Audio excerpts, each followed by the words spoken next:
अस्सलाम वालेकुम, आप देख रहे हैं स्पोर्ट्स बज़ और मैं हूं लुकमान अली। चैंपियंस ट्रॉफी को लेकर अभी तक डेडलॉक बरकरार है। शेड्यूल मुसलसल ताखीर का शिकार हो रहा है और इतलात ये आ रही हैं कि आने वाले कुछ ही वक्त में शेड्यूल सामने आ सकता है, यानी कि चंद घंटों में शेड्यूल के हवाले से कोई बड़ी डेवलपमेंट हो सकती है। लेकिन अभी तक हर तरफ खामोशी है, कोई बड़ी पेशरफ्त नजर नहीं आ रही और कहा यह जा रहा है कि ब्रॉडकास्टर्स की जानिब से दबाव बढ़ रहा है कि शेड्यूल फौरी तौर पर जारी किया जाए। लेकिन पाकिस्तान अपने मौके पर कायम है कि हाइब्रिड मॉडल को किसी सूरत पर तस्लीम नहीं करेगा। दूसरी जानिब भारत इस हवाले से क्या मौकिफ लिए हुए है, अभी तक आईसीसी इस पर कोई फैसला नहीं कर पा रही और बहुत सारे सवालात उठ रहे हैं। आईसीसी की इस खामोशी पर भी सवालात उठ रहे हैं। ये मामला किस तरफ जाएगा क्या आने वाले दिनों में है। लेकिन बात जरा ये बताते हैं कि जयशाह इस हवाले से मुतहरिक हो गए हैं और दीगर मेंबरान से, यानी कि आईसीसी के दीगर मेंबरान से वो राब्ते करने के हवाले से मुतहरिक हुए हैं।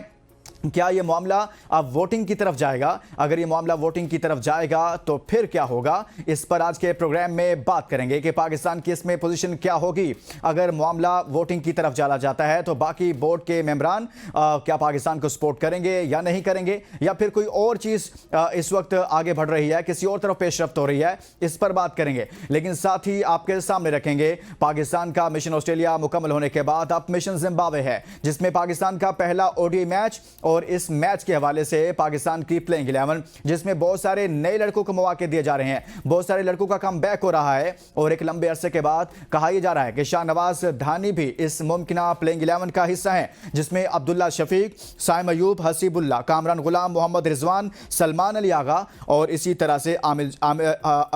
तरह से इरफान खान न्याजी, हारिस रऊफ, मोहम्मद हसनैन, शाहनवाज धानी और अबरार अहमद शामिल होंगे। लेकिन यह भी कहा जा रहा है कि अबरार अहमद की जगह पर फैसल अकरम को भी शामिल किया जा सकता है आखिरी वक्त में। लेकिन इस पर बात करेंगे, हमारे साथ मौजूद होंगे senior sports journalist Shahid Hashmi साहब। अस्सलाम वालेकुम शाहिद साहब, बहुत शुक्रिया आपने हमारे लिए वक्त निकाला। कैसे हैं आप? वालेकुम अस्सलाम, अल्हम्दुलिल्लाह। शाहिद हाशमी साहब, हम आगाज करेंगे चैंपियंस ट्रॉफी से। अभी तक बज़ाहिर ऐसा लग रहा है कि डेडलॉक ही बरकरार है। ये मामला किस तरफ जा रहे हैं?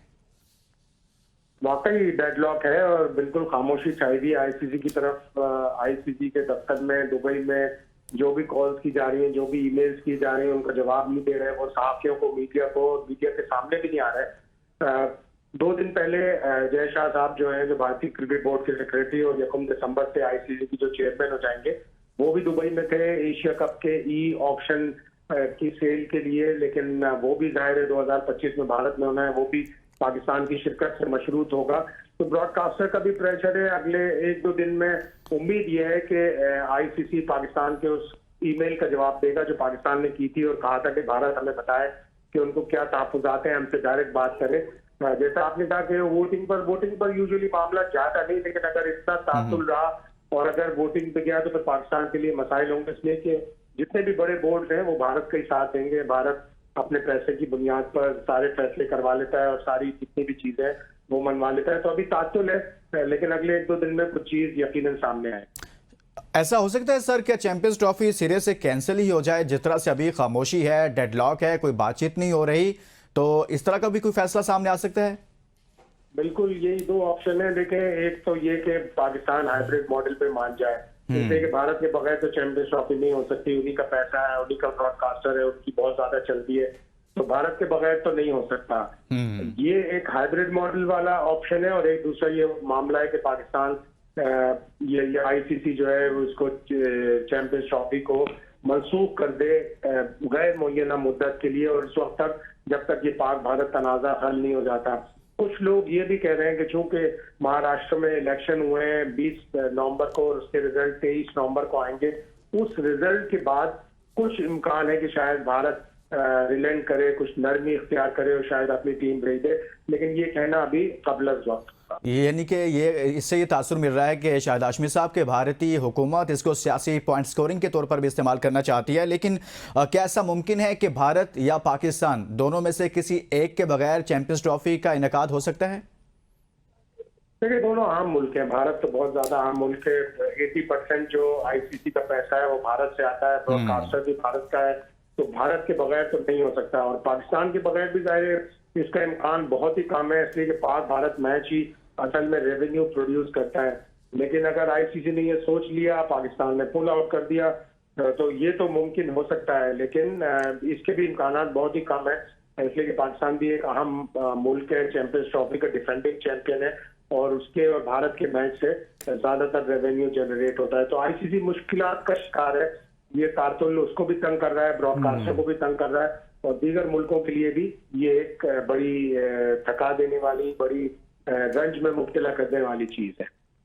अच्छा सर, ऐसा है कि बाज़ ज़रा ये बता रहे हैं कि शायद जय शाह दुबई के लिए रवाना हुए हैं या फिर दुबई पहुंच गए हैं, लेकिन भारतीय मीडिया इसको उस तरह से रिपोर्ट नहीं कर रहा जैसे हम अमूमन उसको देखते हैं कि वो फौरी तौर पर खबरें रिपोर्ट करता है और ऐसी खबरें रिपोर्ट करता है जिनका सिरे से कोई ताल्लुक भी नहीं होता, लेकिन फिर भी ऐसी कुछ इतलात आ रही हैं कि वो दुबई रवाना हो रहे हैं। तो उनका क्या किरदार हो सकता है कि अगर वो दुबई जाते हैं, क्या ICC के मेंबरान के साथ उनकी मुलाकातें मुतवक्के हो सकती हैं? फिर देखिए, ये काम तो ईमेल पे और टेलीफोन पे भी हो सकते हैं। वो दुबई गए थे और दुबई जाके उन्होंने अपना दौरा मुकम्मल कर लिया। एशिया कप के जो 2025 में भारत में होस्ट करना है उसके ई ऑप्शन के लिए, टेलीविजन राइट्स के लिए बात होनी थी, लेकिन अभी वो बात मेरा ख्याल है वो भी इसी हिसाब से, चूंकि वो मुंसलिक है पाकिस्तान की शिरकत से, पाकिस्तान अपनी टीम भेजेगा या नहीं भेजेगा एशिया कप के लिए अगले साल, इसलिए कि वो भी मशरूत है कि भारत अपनी चैंपियंस ट्रॉफी में टीम भेजेगा या नहीं भेजेगा। तो ब्रॉडकास्टर वही ब्रॉडकास्टर होंगे जो आईसीसी के ब्रॉडकास्टर होते हैं, एशिया कप के भी वही ब्रॉडकास्टर होते हैं। मेन ब्रॉडकास्टर वही है जो अब मुकेश अंबानी की कंपनी में भी जम हो गया है। तो मसाइल चल रहे हैं। जय शाह गए थे जरूर, लेकिन उनका कोई राब्ता सुनने में यह आया कि नहीं हुआ किसी भी आईसीसी के रहे। किसी से भी कोई ऐसा राब्ता नहीं हुआ जय शाह का। अच्छा सर, आप इतने लंबे अरसे से कवर कर रहे हैं, बहुत ज़्यादा एक्सपीरियंस रखते हैं। पाकिस्तान ने जो मौक़िफ़ इख्तियार किया हाइब्रिड मॉडल के हवाले से इस ICC चैंपियंस ट्रॉफी को लेकर और भारत को लेकर, क्या ऐसा ही मौक़िफ़ होना चाहिए था या फिर इसमें कोई नरमी होनी चाहिए थी, कोई बीच का रास्ता निकालना चाहिए था? आप क्या समझते हैं कि ये बेहतर मौक़िफ़ था? नहीं, बिल्कुल बेहतर मौक़िफ़ है। पाकिस्तान ने 2016 में, बावजूद इसके कि धमकियां थी, बावजूद इसके कि पाकिस्तान का एक मैच T20 वर्ल्ड कप 2016 में धर्मशाला से कोलकाता शिफ्ट कर दिया गया, लेकिन उसके बावजूद पाकिस्तान ने टीम भेजी। पाकिस्तान की खवातीन की टीम गई 2016 में। पाकिस्तान ने फिर अपनी टीम 2023 में वर्ल्ड कप में, ODI वर्ल्ड कप में, बावजूद इसके के खदशात सिक्योरिटी के, बावजूद इसके कि अहमदाबाद में पाकिस्तान नहीं खेलना चाह रहा था, सब चीजों के बावजूद पाकिस्तान ने अपनी टीम भेजी। पाकिस्तान ने कभी भी खेलों में सियासत को मुलविस नहीं किया, लेकिन इस दफा पाकिस्तान का स्टैंड बिल्कुल दुरुस्त है। ये मामला एक दफा तय हो जाना चाहिए पाक भारत का कि अगर पाकिस्तान को कोई इवेंट मिलता है तो अगर हाइब्रिड मॉडल पे खेलेगा भारत, तो पाकिस्तान भी फिर भारत में होने वाले किसी भी इवेंट में हाइब्रिड मॉडल पर खेलेगा। ये एक दफा तय हो जाना चाहिए। और साथ ही साथ आईसीसी की जो गवर्निंग बॉडी है, आईसीसी की जो गवर्नेंस है, उसका मामला भी तय हो जाना चाहिए। उसमें गैर जानिबदार डायरेक्टर्स आने चाहिए उन ममालिक के जो क्रिकेट नहीं खेलते, जैसे यूनाइटेड स्टेट्स है, बड़े ममालिक जो क्रिकेट नहीं खेलते, बेल्जियम, इस टाइप के मुल्कों को आना चाहिए जो अपने डायरेक्टर्स हैं और वो न्यूट्रल फैसला करें, गैर जानिबदार फैसला करें। इस सिलसिले में 2011 में लॉर्ड वुल्फ ने एक रिपोर्ट भी तैयार की थी और उन्होंने वाज़ेह अल्फाज में कहा था कि क्रिकेट को 3 बड़े मुल्कों के तसल्लुत से आजाद करना जरूरी है। एक ही मुल्क से सारा पैसा आ रहा है, वो भी खतरनाक है। उन्होंने बड़ी अच्छी रिपोर्ट दी थी, उस वक्त हश कर दिया वो रिपोर्ट पूरी। उसमें से 1-2 पॉइंट जो पसंद थे आईसीसी को, वो अडॉप्ट कर लिए। बाकी ये चीज जो बहुत अहम थी लॉर्ड वुल्फ की रिपोर्ट में कि 3 ममालिक का तसल्लुत नहीं होना चाहिए, वो कभी भी नहीं मानी आईसीसी ने। सही है। एक ब्रेक के लिए कहा जा रहा है, ब्रेक के बाद वापस आएंगे तो Shahid Asaf senior sport journalist हमारे साथ मौजूद हैं और बात करें हम चैंपियंस ट्रॉफी के हवाले से और साथ में बात करेंगे पाकिस्तान का जिम्बाब्वे के खिलाफ ODI का पहला मैच है और इस हवाले से प्लेइंग 11 पर बात करेंगे। Stay with us.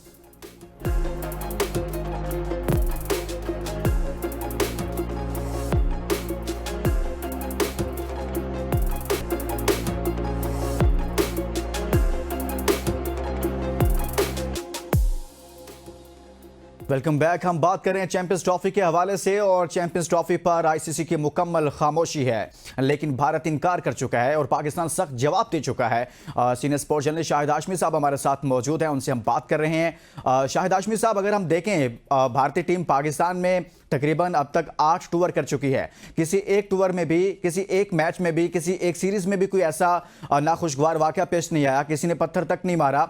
लेकिन भारत में जब भी पाकिस्तानी टीम गई है वहां पर कोई ना कोई वाकया पेश आया, चाहे 88 हो और वहां पर खिलाड़ियों को हेलमेट पहनाना पड़ गए, इसी तरह से वहां पर पिच को उखाड़ दिया गया एक मरतबा, इसी तरह से खिलाड़ियों को दोबारा से पत्थर मारे गए, बोतलें मारी जाती रही हैं, मैचेस को रुकवाया जाता रहा, ये सारा कुछ होता रहा है। इवन के जब सचिन को शुएब अख्तर ने आउट किया तो वहां पर भी तमाशाइयों ने स्टेडियम के अंदर आग लगाई, फिर स्टेडियम के में से तमाशाइयों को निकालना पड़ा। फिर 96 के सेमीफाइनल में भी ऐसा ही हुआ कि वहां पर भी ऐसी सूरत हाल पेश आ गई कि श्रीलंका और इंडिया के मैच के दौरान भी तमाशाइयों ने ऐसा ही किया श्रीलंकन प्लेयर्स के साथ। तो पाकिस्तान में तो कभी ऐसा नहीं हुआ, तो ये भारत के पास क्या जवाब है कि वो पाकिस्तान में ना आए? उनका जवाब सिर्फ यही है कि वो खेलों में सियासत को मुलव्वस करते हैं, उसके अलावा उनके पास और कोई जवाब नहीं है। उनकी जो हुकूमत है वो पाकिस्तान एंटी पॉइंट के ऊपर जीतती है अपने जितने भी इंतखाबात हैं, और आगे भी वो उनका यही पॉइंट ऑफ व्यू है। और पाकिस्तान की तरफ से जाहिर है, पाकिस्तान की तरफ से कई बार ऑफर हो चुकी है कि मुज़ाकरात किए जाएं। पाकिस्तान ने हमेशा सबूत मांगे हैं कि जो इल्जाम लगाए जाते हैं, हमारे पास तो उनका एक जासूस जेल में मौजूद है जिसे इंटरनेशनल कोर्ट ऑफ जस्टिस ने आजाद करने की जो भारत की इख्तियार थी वो मुस्तरद कर दी थी। तो हमारे पास बहुत सारी चीजें हैं, हमने अपनी टीमें भेजी हैं, हमने अपने वफूद भेजे हैं, लेकिन उसके बावजूद भारत नहीं हो रहा था उसके पास। और अब तो वो ये कहता है कि हमें भारत पाकिस्तान से बात करने की जरूरत भी नहीं है। तो इस तरह की अगर चीजें आगे नहीं बढ़ रहा है सियासी तौर पर, इसलिए कि जब भी सियासत में डेडलॉक होता है वो मुज़ाकरात से ही हल होता है। अगर आप ये कह के मुस्तरद कर दें कि हमें बात ही नहीं करनी, तो फिर सियासी तौर पर भी कोई पेशरफ नहीं होती। तो इसका सियासी हल है कि अगर सियासत मुलव्वस न की जाए, सियासी तौर पर मुज़ाकरात किए जाएं, जो इल्जाम है उनकी सबूत दिए जाए, तो फिर पाकिस्तान भी आगे बढ़े और फिर ये मसला हल हो। लेकिन इस दफा पाकिस्तान का मौक़िफ़ तो बहुत ठोस है, उस पर पाकिस्तान को कायम रहना पड़ेगा। कब तक रहेगा ये वक्त बताएगा। ये वक्त बताएगा। अच्छा सर, भारतीय मीडिया, भारतीय सहाफ़ी ये तासुर देते हैं कि अगर भारत पाकिस्तान में खेलने के लिए नहीं जाएगा और चैंपियंस ट्रॉफी के सिलसिला में पाकिस्तान को बहुत ज़्यादा नुकसान उठाना पड़ेगा, फाइनेंशियली नुकसान उठाना पड़ेगा। ऐसा ही है कि पाकिस्तान को बहुत ज़्यादा माली तौर पर नुकसान उठाना पड़ेगा? माली नुकसान तो जाहिर बहुत है। इस टूर्नामेंट की जो होस्टिंग फीस है वो तकरीबन $65 मिलियन है, जो पाकिस्तान को $65 मिलियन मिलेगी। तो ये एक बहुत बड़ी रकम है। पाकिस्तान को हर साल $34 मिलियन आईसीसी की तरफ से सालाना फंडिंग में मिलते हैं, उसमें भी कमी का इम्कान हो सकता है। इसलिए कि जब ब्रॉडकास्टर को नुकसान होगा तो वो पैसे रोकेगा आईसीसी के, और वो पहले ही दरख्वास्त कर चुका है भारतीय ब्रॉडकास्टर के हमें लॉस हो रहा है, हम आगे सबलेट नहीं कर सके टीवी राइट्स जो आईसीसी के इवेंट्स के हैं, तो हमें हमारे पैसों में से कमी की जाए। तो ऑलरेडी ब्रॉडकास्टर ने अभी जो 2023 मार्च में जो अपनी रिपोर्ट दी है उसमें 12,000 करोड़ रुपया भारतीय लॉस शो किया उन्होंने एक साल का, जो बड़ा लॉस है। तो अगर इस तरह के फैसले हुए और उस पर पाकिस्तान कायम रहा तो यकीनन माली मुश्किलात तो आएंगी। माली मुश्किलात पाकिस्तान को आएंगी। कुछ बात करेंगे Pakistan versus Zimbabwe, ODI series का आगाज हो रहा है। शाहिद हाशमी साहब, पहला मैच है जिम्बाब्वे के खिलाफ, गो के इतनी मुश्किल सीरीज नहीं है, क्या समझते हैं कि नए लड़कों को मौका दिया जाएगा, और अगर दिया जाएगा तो कौन कौन शामिल हैं इस मुतवक्के प्लेइंग 11 में?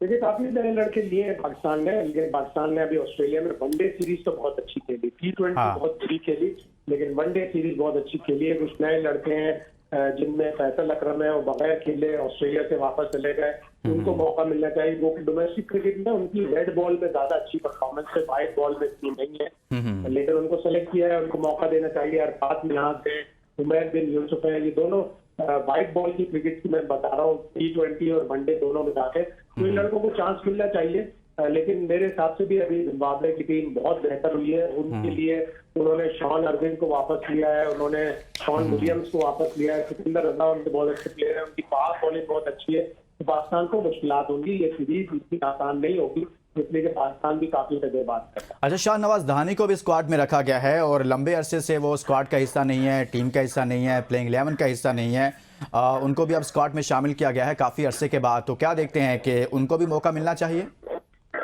वो भी डोमेस्टिक क्रिकेट का अच्छा बॉलर है, उसकी स्पीड अच्छी है, व्हाइट बॉल क्रिकेट में, रेड बॉल क्रिकेट में दोनों में उसने परफॉर्म किया है।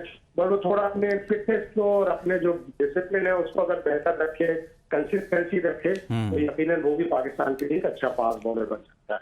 अच्छा सर, जिम्बाब्वे सीरीज जैसे आपने खुद भी कहा कि अभी हमने देखा कि काफ़ी ज़्यादा वो रन्स भी काफ़ी कर रहे थे, इवन कि T20 में बड़ा अच्छा खेल रहे थे, 300 प्लस रन्स भी किए, 300 रन्स भी किए। तो ये सीरीज़ पाकिस्तान के लिए आसान होगी या ये सीरीज़ भी मुश्किल होगी पाकिस्तान के लिए? नहीं, मुश्किल होगी इसलिए कि पाकिस्तान के जो मेन बॉलर्स हैं राजा पाकिस्तान में उनको रेस्ट करा है। शाहीन नहीं है, नसीम शाह नहीं है, हारिस सऊद होंगे जो अटैक को लीड करेंगे। तो पाकिस्तान के पास भी अटैक इतना मजबूत नहीं है और जिम्बाब्वे अपने मुल्क में यकीनन पाकिस्तान के लिए प्रॉब्लम्स क्रिएट करे। अच्छा सर, इरफान न्याजी हैं, आमिर जमाल हैं नंबर 7 के लिए, दोनों में ऐसे लगता है कि कहीं ना कहीं कोई थोड़ा सा मुकाबला चल रहा है। तो जिम्बाब्वे के खिलाफ आप क्या समझते हैं कि इरफान न्याजी को ही बरकरार रखना चाहिए या फिर आमिर जमाल को मौका देना चाहिए? अब मुझे हैरानी है कि इरफान न्याजी अंडर 19 लेवल पे बॉलिंग करते थे और हाँ। बॉलिंग करते थे। पता नहीं आपको बॉलिंग क्यों नहीं कर रहे हैं, क्या वजह है? फील्डर बहुत अच्छे हैं, बैट्समैन बहुत अच्छे हैं, लेकिन आमिर जमाल ने भी ऑस्ट्रेलिया में बड़ी अच्छी कारकर्दगी दिखाई थी। उनको भी 5 बॉल में जरूर चांस लेना चाहिए। तो आप समझ रहे हैं कि फैसल अकरम को खिला देना चाहिए जिम्बाब्वे के खिलाफ, जबकि अबरार अहमद भी मौजूद हैं स्क्वाड में? स्पिनर तो पाकिस्तान को डालना पड़ेगा।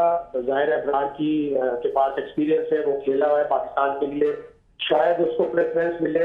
और ये भी देखना पड़ेगा पाकिस्तान को कि किस तरह बैटिंग है जिम्बाब्वे की, तो उस हिसाब से देखकर फैसला करना पड़ेगा।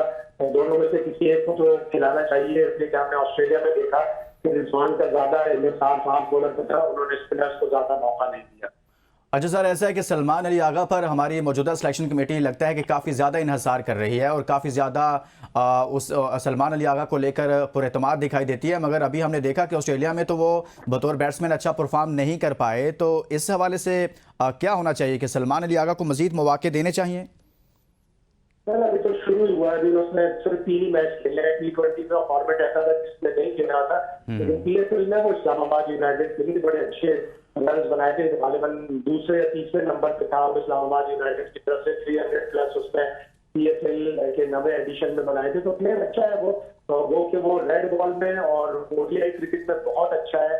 तो उसको T20 में जाया नहीं करना चाहिए था, लेकिन अब फैसला कर लिया तो उसको कम से कम 7-8 T20 मैचेस जरूर मिलने चाहिए। अच्छा सर, लास्ट क्वेश्चन है कि क्या आप समझते हैं कि जैसे सीनियर प्लेयर्स को स्क्वाड से आउट कर दिया गया, शाहीन हो, नसीम हो, इसी तरह से बैट्समैन भी कुछ ड्रॉप कर दिए गए, तो कैसा फैसला है? ऐसा ही करना चाहिए था या फिर जिम्बाब्वे के खिलाफ भी इनको मौका देना चाहिए था और चैंपियंस ट्रॉफी की तैयारियों के लिए कोई अच्छा कॉम्बिनेशन बनाते? अब आपके पास इतना चैंपियंस ट्रॉफी के लिए टाइम नहीं है, तो आपको वही प्लेयर खिलाने चाहिए थे क्योंकि आपने चैंपियंस ट्रॉफी में खिलाने हैं। लेकिन अब ये तजुर्बात जाहिर है जिम्बाब्वे सीरीज तक चलेंगे, साउथ अफ्रीका की सीरीज ज्यादा मुश्किल होगी, तो वहां पे पाकिस्तान को अपनी वही टीम खिलानी चाहिए जो उसके जहन में हो कि ये चैंपियंस ट्रॉफी में हमारे लड़के हो। सही, बहुत बहुत शुक्रिया। Senior sports journalist Shahid Hashmi साहब हमारे साथ मौजूद थे। हमने बात की इस ट्रॉफी के हवाले से जहां पर अभी तक डेडलॉक बरकरार है और पाकिस्तान ने सख्त मौक़िफ़ लिया हुआ है और भारत भी इस पर अपने मौक़िफ़ पर कायम है। बात आगे बढ़ नहीं रही, ICC खामोश है। इस खामोशी की बहुत सारी वजूहात हैं, आने वाले प्रोग्राम्स में इस पर मज़ीद बात करेंगे। अब तक के लिए इतना ही। मज़ीद बाखबर रहने के लिए देखते रहिए ABN न्यूज़।